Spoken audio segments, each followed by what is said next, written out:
Hello friends, स्वागत है आप सभी का। मैं उमाकांत आनंद केडी कॉमर्स क्लासेस की इस वीडियो लेक्चर सीरीज के अंदर हम लोग बात कर रहे हैं थ्योरी ऑफ वेजेस की।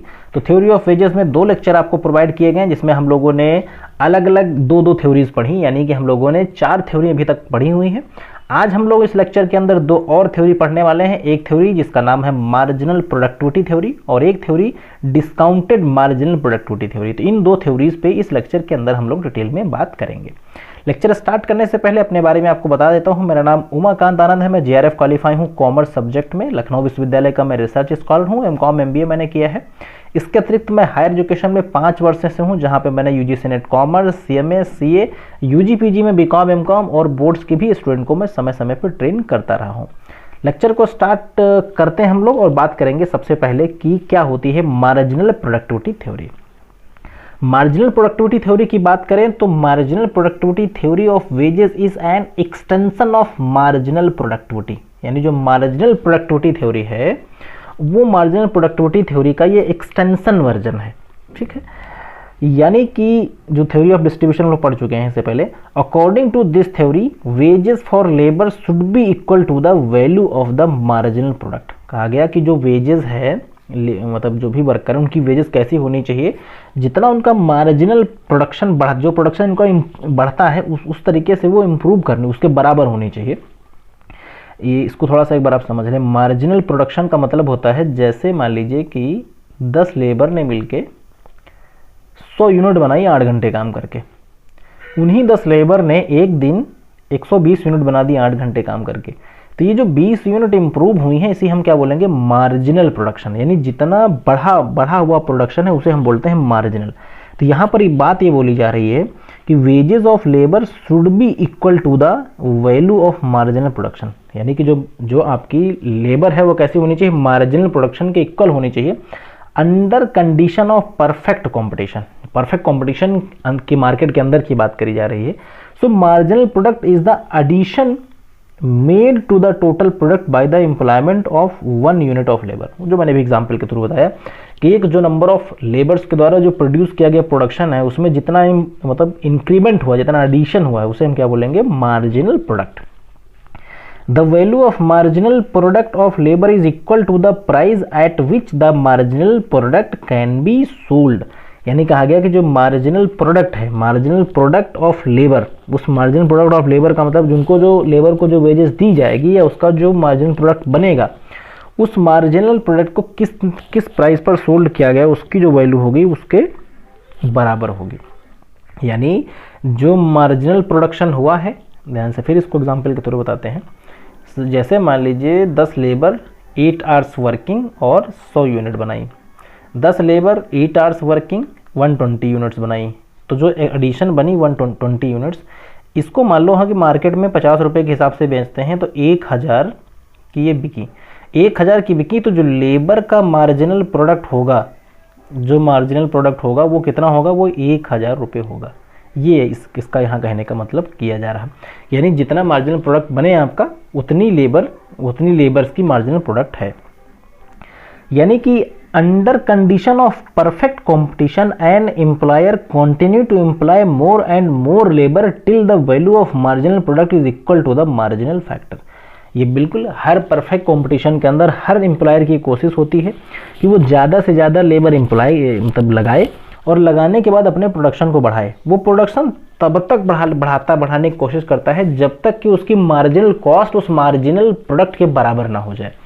यानी कि अगर परफेक्ट कंपटीशन है और आप खूब प्रोडक्ट बेच रहे हैं, तो आपकी कोशिश इतनी होती है कि आप तब तक प्रोडक्ट को बेचें जब तक कि आप कॉस्ट के बराबर ना हो जाएं, क्योंकि आप कहीं ना कहीं प्रॉफिट तो अर्न कर ही रहे होंगे। तो आप ज़्यादा जब बेचना स्टार्ट करते हैं तो ज़्यादा कस्टमर तक पहुंच बढ़ती है, तो आपका जो एक कस्टमर बेस है वो इंक्रीज हो जाता है। तो इस केस में कोई भी जो एम्प्लॉयर है वो कॉस्ट ऑफ प्रोडक्शन तक पहुँचने की कोशिश करता है। So marginal factor cost is the cost of employing an additional worker. अब मार्जिनल फैक्टर का मतलब समझ रहे होंगे कि जो प्रोडक्ट बनके तैयार हुआ है उसको बनाने में जो एडिशनल कॉस्ट लगी लेबर की, उसकी हम बात कर रहे हैं, क्योंकि मशीन वगैरह की कॉस्ट तो आप पहले ही दे चुके हैं। तो जो लेबर और मटेरियल की एक एक्स्ट्रा कॉस्ट है, उसी को हम मार्जिनल कॉस्ट बोल रहे हैं यहाँ पे।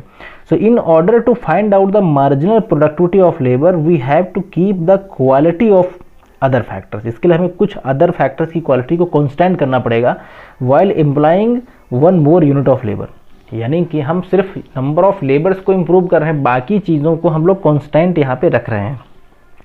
The difference in total production is the marginal productivity.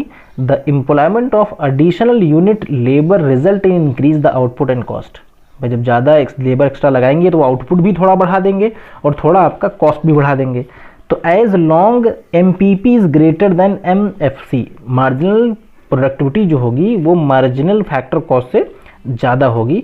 So the employer will enjoy the additional unit of labour, यानी इसका मतलब ये है कि जो लेबर ने एडिशनल यूनिट लगाई गई लेबर की, उनका उसे फ़ायदा मिल रहा है क्योंकि उसकी प्रोडक्टिविटी ज़्यादा है और उसकी कॉस्ट क्या है, कम आ रही है। So he will stop employing additional unit of labour when MPP बरा इज इक्वल टू MC।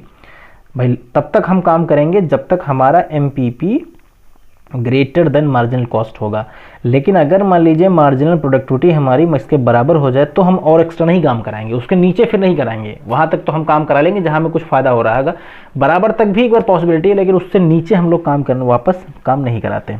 तो यानी आपको यहाँ तक बात शायद समझ में आ गई होगी कि ये थ्योरी का जो मेन एरिया है वो ये है कि जो वेजेस है वो कैसे डिसाइड होनी चाहिए। जो वेजेस है वो डिसाइड होने का ढंग ये होना चाहिए कि जो हमारी मार्जिनल प्रोडक्टिविटी है लेबर्स की, वो उसके लिए वही उसकी वेजेस होनी चाहिए। यानी कि एक नंबर ऑफ यूनिट का जो है लेबर्स का जो नंबर ऑफ यूनिट है उसने जितना मार्जिनल प्रोडक्टिविटी करी एडिशनल, वही उसके लिए लेबर होनी चाहिए। इसकी कुछ अजम्पशंस थी कि this is perfect competition in factor market and product market. Perfect competition इनके हिसाब से मार्केट में होनी चाहिए। लेबर इज होमोजीनियस, यानी एक जैसी क्वालिटी के लेबर्स होने चाहिए, एक तरीके के लेबर्स होने चाहिए। The law of diminishing return operate in production. Law of diminishing return जो है उसमें लगता हो, वो एग्जैक्टली लगेगा भी, इसलिए लगेगा क्योंकि आप सिर्फ यहाँ पर एक ही फैक्टर लेबर की ही बात कर रहे हैं बढ़ाने की, तो लॉ ऑफ प्रोडक्शन जो है लगेगा।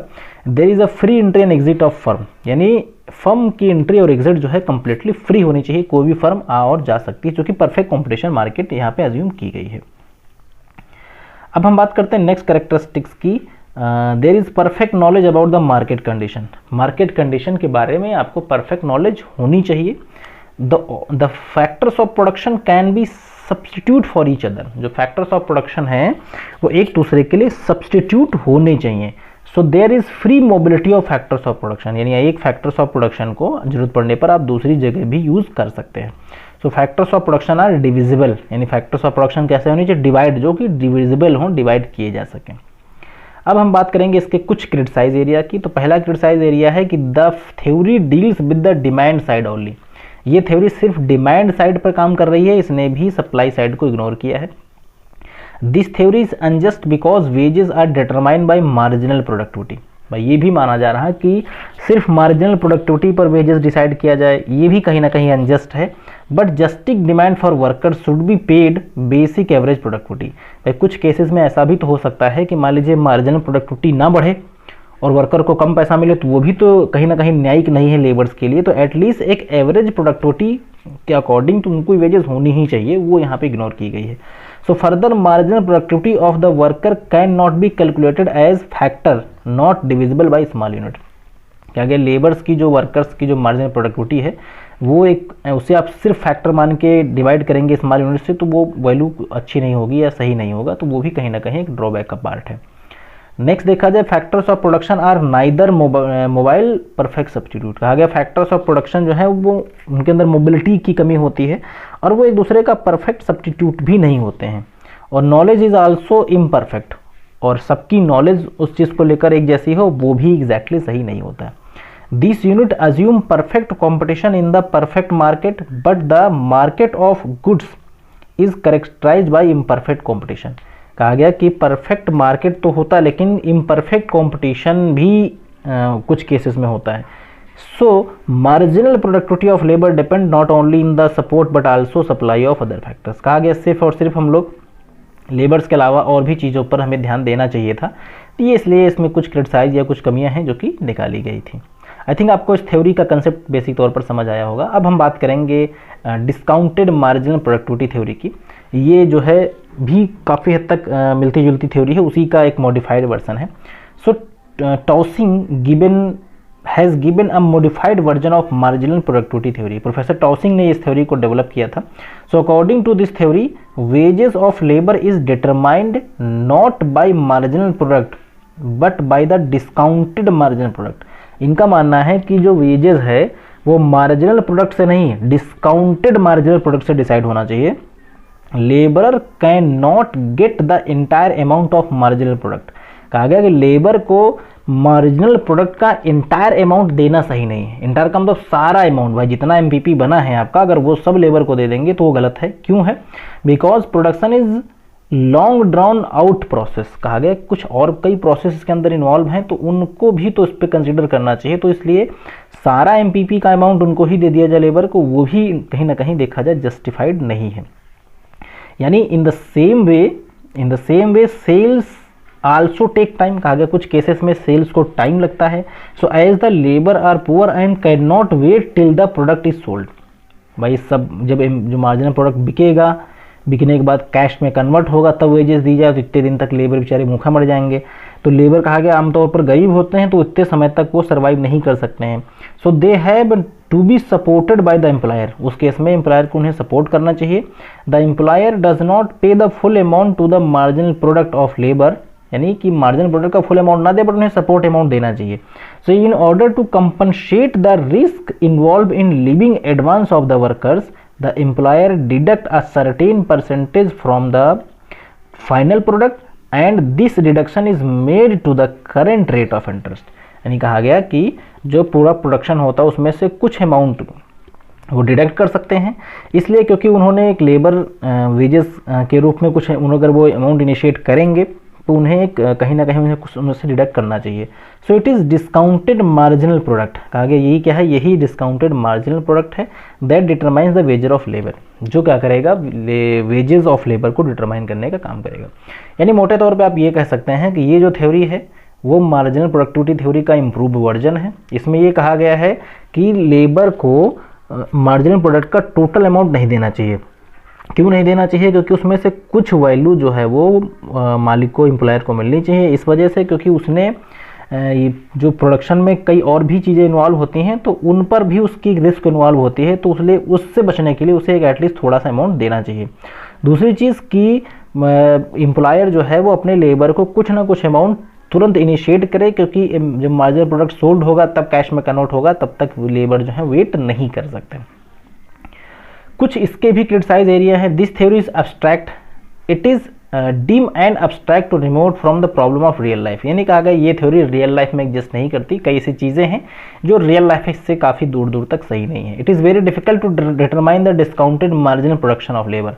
यानी कि लेबर का डिस्काउंटेड मार्जिनल प्रोडक्ट निकालना काफ़ी मुश्किल है, तो ये लिए इसलिए भी ये क्रिटिसाइज की गई।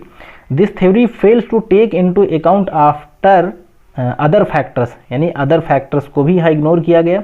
सो this theory has failed to explain the difference in wages rate, यानी कि अलग अलग रेट को भी इन्होंने इग्नोर किया हुआ है। तो ये जो थ्योरी थी आज इसके अंदर हम लोगों ने कई कंसेप्ट पे बात करी। लेक्चर अच्छा लगा हो इसे लाइक शेयर कर सकते हैं। चैनल को ना सब्सक्राइब किया हो तो कर ले, ताकि अपकमिंग लेसन्स के नोटिफिकेशन जो है आपको प्राप्त हो सके। So thanks for watching this video. Have a nice day.